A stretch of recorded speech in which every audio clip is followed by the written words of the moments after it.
Hey, I'm Abbey. And I'm Shannon. And we're sisters. My big sister Abbey has a Master's of Divinity from Earlham School of Religion and has been telling me Bible stories for probably 15 years.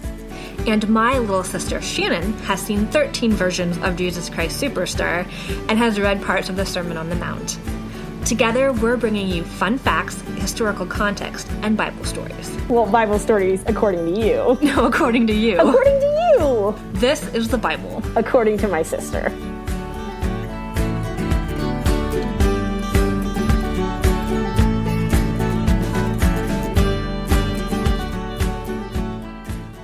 Hi, Abby, how's it going? It's going okay. A little sleep deprived. But, you know. That'll make this more interesting, I think. Yeah, see if I can do, like, linear thinking today. I mean, that's usually hard enough for me when we're together, but, you know, sleep deprived and together. I think we'll manage it, considering we pulled it off last week with everything going on. Yeah. And I'm not that tired. I have already slept off on my jet lag from getting back from Tucson, so. Yeah, when did you get back? I got back days ago. I don't even know at this point. That's what I thought, but then... Yeah. Then there was a picture with our niece and nephew helping you bring your luggage in yesterday, and I was like, well, maybe Shannon got back yesterday, and I was just really confused. No, I got back, and I turned around and house sat for a couple days. So, yeah, I got back, turned around, left, and then got back to the house. I don't live in my room anymore. I just sleep on other humans' couches. It's a way to make a living. Yes. Some couches are comfier than others. Jody and Kyle's couch is perfection. Like, this is the best couch I've ever slept on. No offense to your couch, but their couch is better. Softer? I don't know. It's like squishy, but like wide enough, but also you can like snuggle into the back wall. It's a good couch. All right. Do couches have anything to do with your story today? Nothing whatsoever. Okay, fine. So maybe we can go figure out what it actually has to do with in the Bible story corner. That's probably a good thing.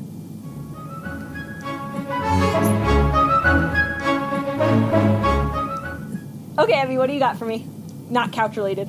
Right. So this week I don't really have any grand story of like why I chose this one, except for the fact that I wanted to do something kind of weird and random again, and in the Old Testament. And yes, so we're back to the Old Testament. We are back to the Old Testament, and this story in Christian circles is often called the Blessing of Melchizedek, though I prefer the Jewish commentaries title of it, which was just the Melchizedek episode, because it emphasizes this happened. Melchizedek. Yeah. You texted me that word, and I looked at it and went, I have no idea what that says. Which is fair. So now I know. There are a lot of names in the Bible that you're just like, I'm going to take a random shot at this and see if it's pronounced correctly. Yep. There you go. So this is actually a name of a person. Okay. And I guess there needs to be some context for this story. No way. Context? Context. There's always context. Because there's always, like, Good. and it happens before and afterwards and other things. So this is, I guess in the Bible, it's Genesis 14. I should maybe start, like, saying where these stories are found in the Bible if people actually want to go read them. Suppose so. So it's Genesis 14. So there is this person in the Bible in Genesis named Abraham. He's like the father of the Israelites. Right. And so he'll periodically pop up and we'll have stories about him because he's a really important figure. So this is the father Abraham? Yeah, father. And many sons? Yes, that guy. Many sons had father Abraham. Yep. All right. So I'm with you. This story actually happens before his name is Abraham. Abraham's name gets changed at a certain point in his story. So at this point, his name is Abram, and he and his wife and his nephew had been traveling around for a while, being nomads, and it kind of just got to a point where they were too big, really, and so they got to an area, and Abram told his nephew, Lot, you choose where you want to go, and then I'll take whatever land is left over, kind of be our roaming area. And Lot decides to take the really nice area of Sodom to, like, live in the city of Sodom. Is Sodom already a city inhabited and all of that? Yes. But he kind of decided instead of to, like, continue roaming to, like, be a city dweller.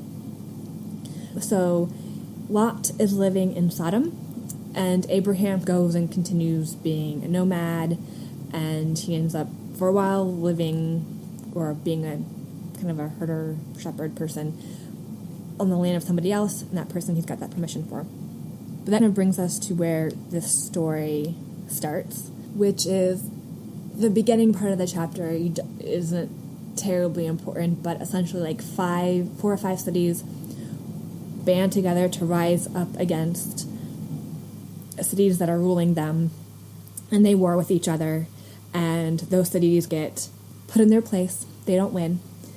So the 5 cities who try to rise up, cause the uprising, yeah, get squished back. Squished back. Yeah.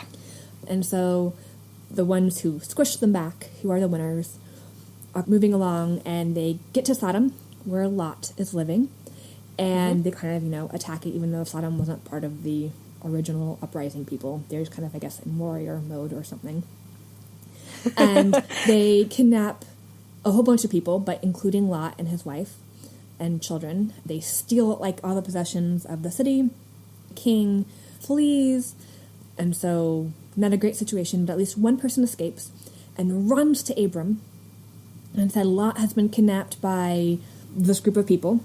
And so Abram's like, well, this isn't okay. And he pulls his men together, 318 of them, if I remember correctly, the number. Like nomads? 318 nomads? Yeah. Probably? Okay. And they go chase after this army, and they... Oh my gosh! successfully rescue Lot and his family and the other people of Sodom and get their possessions back, and they go back to Sodom.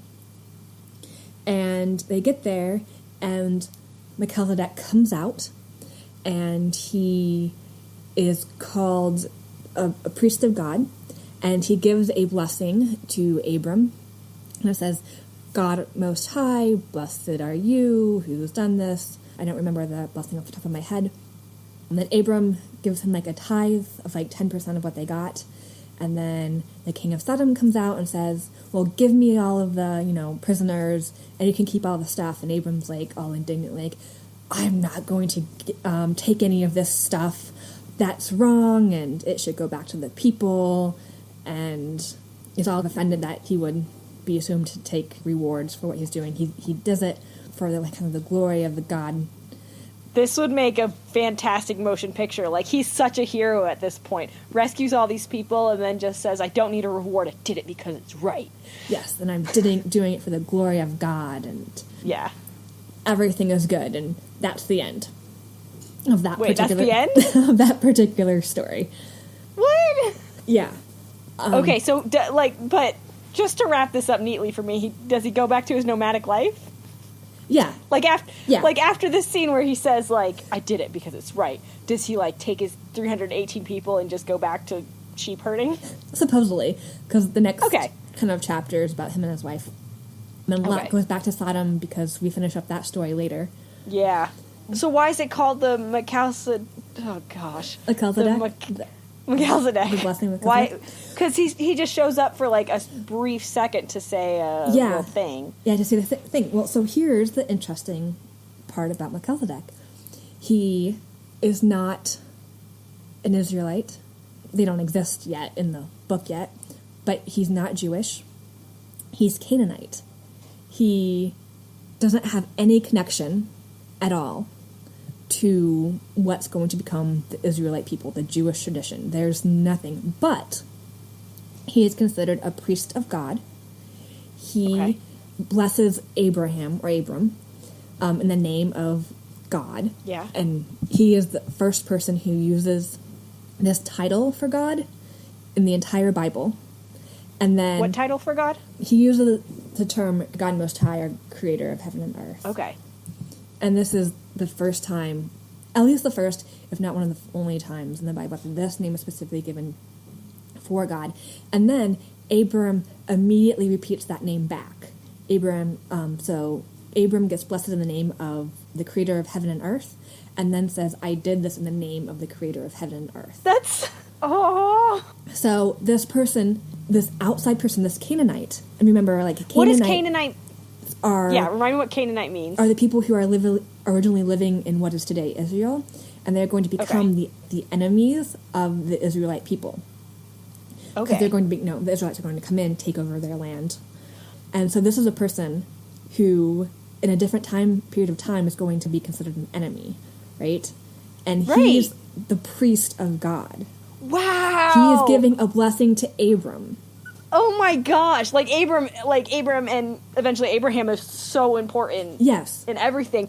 And to think of like the long scale of this story, like somebody is compiling this story of the Old Testament and goes and gives this position to a Canaanite to be a person to bless Abram with his, and to call him a priest of God. That's so cool. It is. Yeah, it is. It's really cool. And like, but he's like incredibly mysterious. Like he kind of shows up all of a sudden. Yeah. And what we know is that he was the priest of God, and he is the king of Salem. The kingdom's name is Salem, but I think it may be more pronounced like Salem in Hebrew, because a lot of the commentaries were saying that the name of his kingdom, they can't actually find this place, but it sounds very similar to Shalom. Okay. Which is the word for peace. Right. So there's like trying to make a connection between this person being the king of peace. It's kind of like a positive connotation of this other place. Yeah.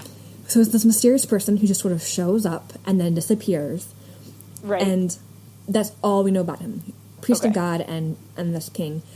But the name shows up in at least two other places in the Bible. One is in the Psalms, which are songs later on in the Bible, and they're praising someone saying, "You'll be a priest in the tradition of Melchizedek," whatever that means. And then in the book of Hebrews, which is in the New Testament, again, they're kind of calling Jesus being in the tradition of the priest of Melchizedek.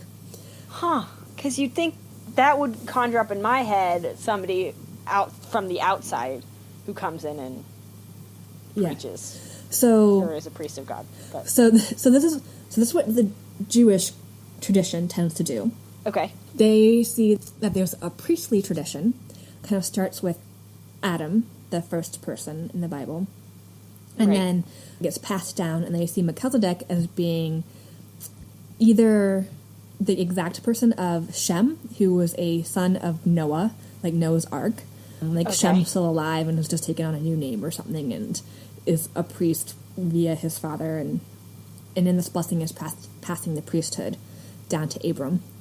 Or just that Melchizedek is a priest in the tradition of Shem throughout the years and is now passing it down to Abram, who then keeps the tradition of priesthood down through the generations. Okay, so like a lineage thing through Noah to Shem to... Yeah, that's kind of what the Jewish tradition does with this story. Not that there's really any evidence one way or the other, but that's what you do with text. You kind of look at it and then you create traditions or understandings. Or the Christian tradition does it differently. They say Melchizedek was Jesus. Either was Jesus or was the Word of God, like Jesus is the Word of God. Because Melchizedek just kind of shows up, does this blessing, and then leaves. And it's because of the few passages in the book of Hebrews. Oh, okay. So I was like, that seems really random to me, but I guess if you looked at it with the stuff from Hebrews saying that he was in that... The line of the priest of Melchizedek. It was connected. So it's kind of like, really people kind of going, I don't know what to do with this, but obviously he's very important, so we're going I do, and I think it's cool. Yeah, so they find ways to make him appear throughout the later traditions and lineages. And I guess I'm curious, is there a reason that like they're trying to connect Melchizedek to Shem or to Jesus instead of just letting him be a Canaanite? I mean, I think Christians, I don't know why that passage is in Hebrews, but I think Christians were trying to figure out what to do with that passage.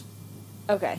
And I think there's this wanting, would be my complete guess, like this wanting to like keep one unified tradition, one people who have the right to call God theirs at some point. Either that or like it's a really mysterious thing and Jesus is a kind of a mysterious figure, so let's put the two and two together and create something with this. Like, a mystery that they're trying to solve. Okay. And possibly the same thing with the Jewish traditions, like trying to keep the lineage there and show that there's, Yeah, a torch is being passed. That one I get a little more because, I mean, it's coming from the past up and trying to keep that lineage together. Yeah. And the Jesus one seems weird. But obviously I didn't even know this existed before you told me about it, so I'm playing catch up. But this whole passage is just very interesting in and of itself. If we're, thinking about it, so like just oddly placed into the narrative, and I think it's from like an outside source that they kind of put in, like an oral tradition, maybe somewhere else, or like a written tradition like inserted in there. Because just like there are place names that are repeated, and the style is slightly different, and we see Abram or Abraham in a very different context than we do anywhere else. This is the only place he's a war hero. The only place he's kind of chivalrous like this or courageous. Normally, actually, he's kind of a coward. I can't help but, like, every time you, like, are trying to explain something, I can't help but, like, try to attach it to something today. And this sounds like a new writer has come in on, like, a comic book and is trying to, like, change a character just a little bit to make them just a little bit rougher or darker or stronger, you know? Yeah. Like, if somebody came in and took, like, the timid, gangly Peter Parker Spider-Man and was like, this is, like, the dark, gritty Spider-Man. And then 50 years later, somebody's trying to, like, mush that into a Wikipedia page. Like, but then there was just, like, one time that Spider-Man was dark and gritty. Yeah. A little bit, yeah. It's kind of like, maybe they're trying to show a different side of him, but yeah, it's kind of like, really? Okay. Kind of thing. Yeah. But a few other, like, interesting tidbits. One thing someone brought up is that Abraham's often the one who's going to bless all the nations through, like, his lineage. And this is, like, this passage where the nations are blessing Abraham. It's really interesting, like, reciprocity. It's not just a one-sided thing, like, blessing each other and around, like, the circle. He's going to bless us, and we're going to bless him, and the back and forth. And then, so, like, 11% of the words used in this passage are unique and specific to just this passage in the Bible. 11, wow. Yeah. It's the first time warfare is ever talked about in the Bible. Okay, because we're, like, real early in Genesis at this point. Yeah, so, like, warfare has never been mentioned. Really? So, did this happen? This happened after Noah? Yeah. This is the first time warfare. Not fighting, but warfare. Like... Warfare. The actual cities, right? Like, rising up and trying to attack. Okay. Huh. And then in the midst of this huge international thing going on, this lonely little herder steps into this thing and, like, fixes the whole thing and saves people. It's the first time the word Hebrew is ever used in the Bible. What's the context of the word Hebrew in this sense? In this sense, story? It actually has no connection to Hebrews later on. It's kind of a word for transient, fugitive, or outlaw. Oh, my. Yeah. And Abram's called the Hebrew. Abram the Hebrew. Hebrew came into this international stage and followed this warring group and rescued people. This is so cool. Yeah. And so, some of those are more on the, like, the literary things that are interesting, but then we focused a lot on Melchizedek, but thinking about Abram in this context, lonely herder who has the name Hebrew, so at least not really part of a community, walks into an international stage to save his nephew, who had just taken the best land, kind of for, like, the younger community, like, I'm going to take the best stuff, but Abram still loves him enough to go rescue him. Right. Very courageously. Rescues him, brings him back to Sodom, which later on is going to be a not great place. Okay, that's, And you even see some, like, glimmers of that. And then he is blessed by a Canaanite who has the same God, which is interesting. Yeah. And then Sodom says, give me stuff and I'll give you stuff. And Abram's like, well, no, I didn't do this. Sodom. Yeah, the king of Sodom's like, and Abram's like, I didn't do this for the reward. I did this because it was the right thing to do. I did it in the glory of God. And I probably did it for his nephew because he loves his nephew. Yeah. So, it showed some really interesting things on Abram, even if it's like a one-off thing. And that the connection to family, the not doing things for material goods. Right. There's also another reason Melchizedek could have shown up is, say, Abram wasn't the one who won this. It was God allowing Abram to win it. So bringing God into this narrative. Which is important. Again, so, like, God will protect those he sends out. So it's kind of an interesting combination of things. And yeah, there's a lot in that one short little story. There's a lot in that one short little story. I really have... But it's got a lot of good morals and stuff. It does have a lot of really good morals. And I really enjoyed, like, sitting with it and thinking through it. And I was like, also, there can be this whole interfaith dimension in there, too, because Melchizedek is a Canaanite, not a Jewish, but he still has the same God. And, what does that mean? And how do you combine, like, different traditions, but he obviously still had a truth and the right to bless Abram, who was the father of the Jewish tradition, even though he comes from this sort of was going to be an enemy tribe. And what could that say to us now, with all of our infighting between various traditions and our right for truth, and that we have the truth, and on top of loving family and being generous and not obsessed with material goods. And that's one of my favorite things. Like, as soon as you told me this story, like, what I latched onto immediately was that Melchizedek was a Canaanite and a future enemy, and that they would include that in the Old Testament. I just like, have you seen those pictures?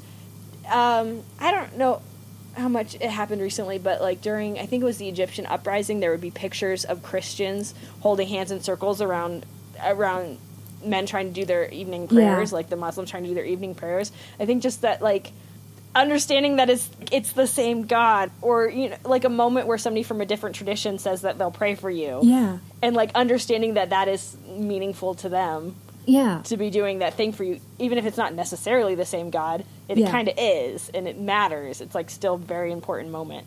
Yeah. Like, so that was what I latched onto immediately. Yeah. And I think that's one of the beauties of the story that I was kind of latching onto. I love it. Yeah. It was a very good story. I really enjoyed digging into that one. So, silly stuff with Shannon time? Silly stuff with Shannon.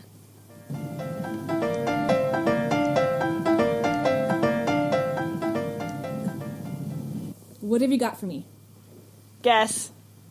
Well, it's 23 days away, but 18 days away from the time when we're actually putting this out. How could I ever possibly forget that Jesus Christ Superstar is coming?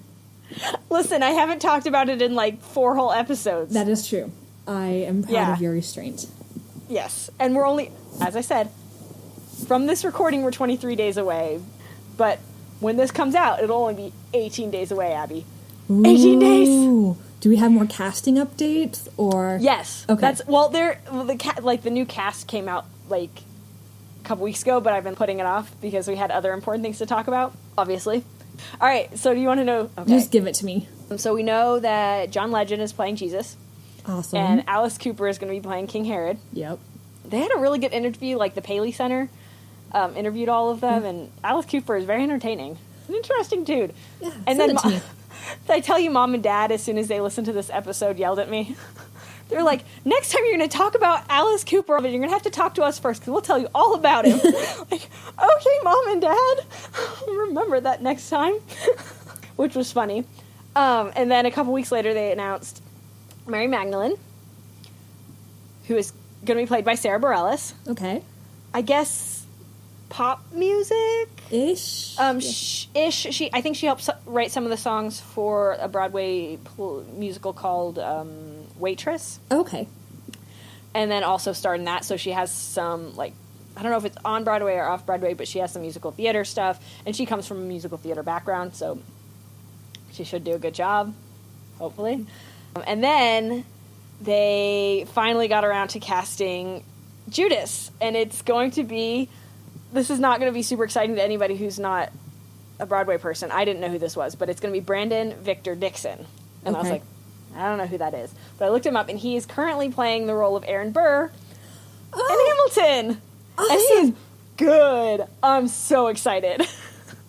This is going to be so interesting. I guess it's going to be interesting. I'm just... Like, they have like, really good people and really interesting casting, and...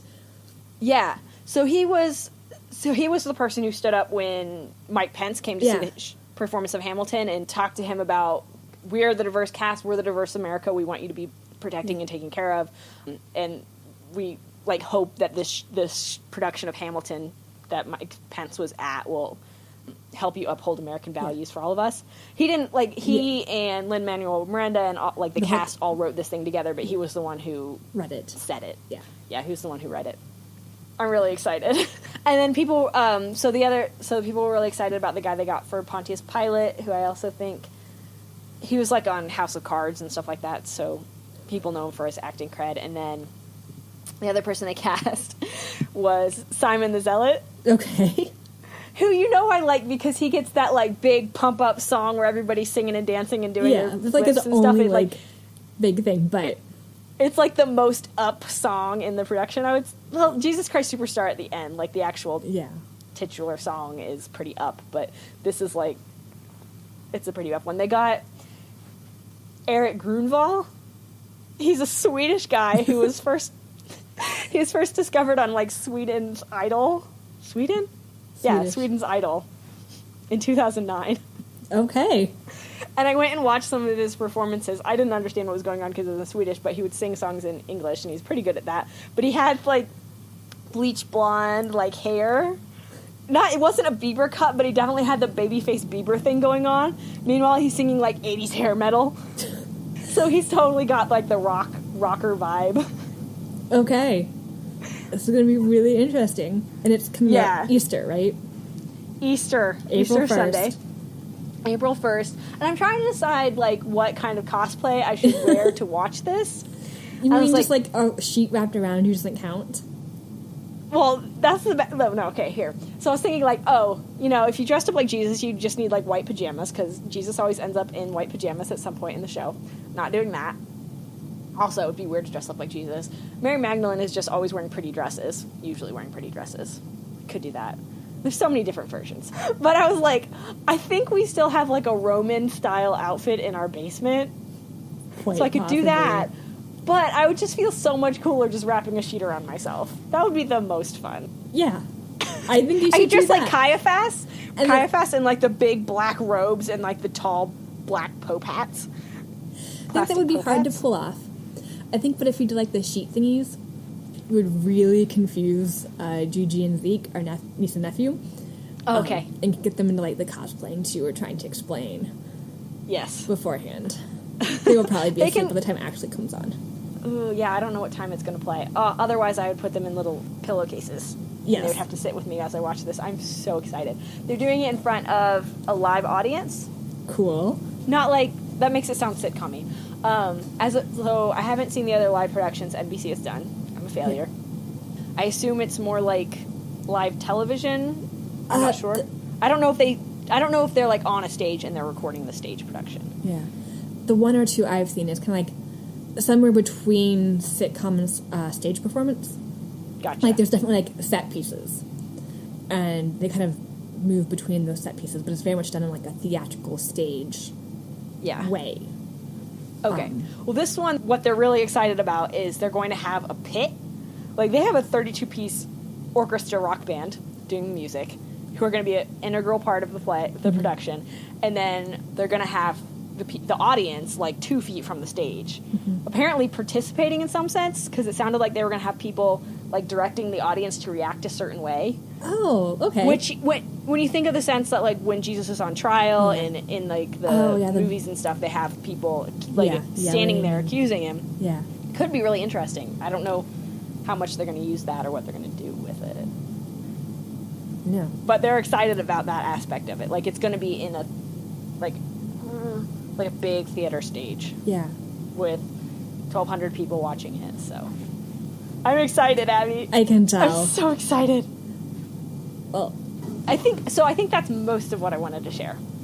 I don't think I have anything else interesting. Just very excited about the cast they got, and excited about my cosplay, and excited about seeing it live. I just hope they do a good job. It's always awesome. Yeah, they got a dude from Hamilton. They've got a really good cast. Yes, absolutely. See that. So. Cool. So, I think that's it, because we've heard about the exciting Jesus Christ Superstar. So, yes. Shannon, what is the Bible?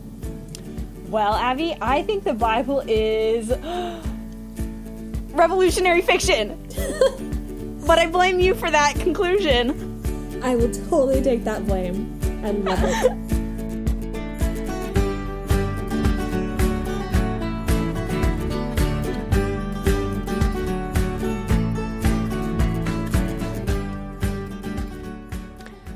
Hey everyone, this is Shannon. I hope you enjoyed episode 7 of The Bible According to My Sister. As always, we have a couple notes and updates. As always, we want to thank Stephen Kartenberg for use of the song Gutalele's Happy Place featuring Kara Square, which we used for our intro and our outro music. It is playing right now. If you're enjoying this, go onto our Facebook page. There's a link to their music there, or there's also a link in the description for this episode. As always, you can reach out to us on Facebook. We're at facebook.com/Bible Sisters or on Twitter @Bible Sisters. I think that's all for this week. Thank you so much for tuning in. We will be back on March 28th. Have a wonderful couple of weeks.